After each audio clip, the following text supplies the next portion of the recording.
Hello, I am Mary Lightbody. For many reasons, this church has a very special place in my heart, and I am glad to be a member here.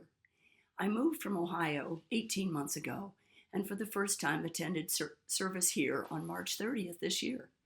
I also went to a 10 a.m. discussion that day, connecting the truth tellers, and knew immediately that the caring and thoughtful people who spoke that morning were my kind of people, and that this church could be my church home. I joined as a member along with Olivia the very next week, no doubt setting a record for the shortest elapsed time from first attendance to membership.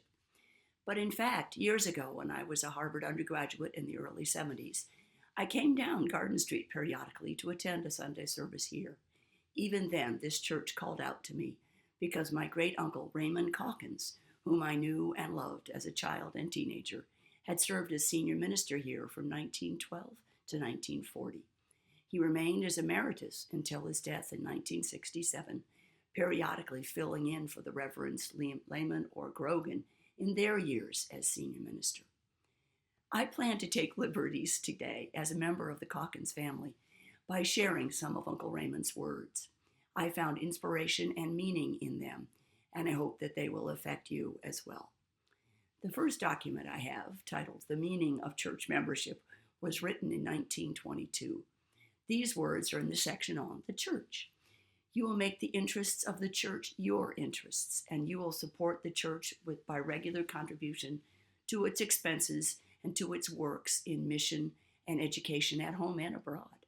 God's work calls for gifts and must be supported by the voluntary gifts of Christians. The second document is titled The Unanswerable Argument. It is a copy of the last sermon Uncle Raymond gave here in First Church in 1964. He spoke about what it means to be a real Christian.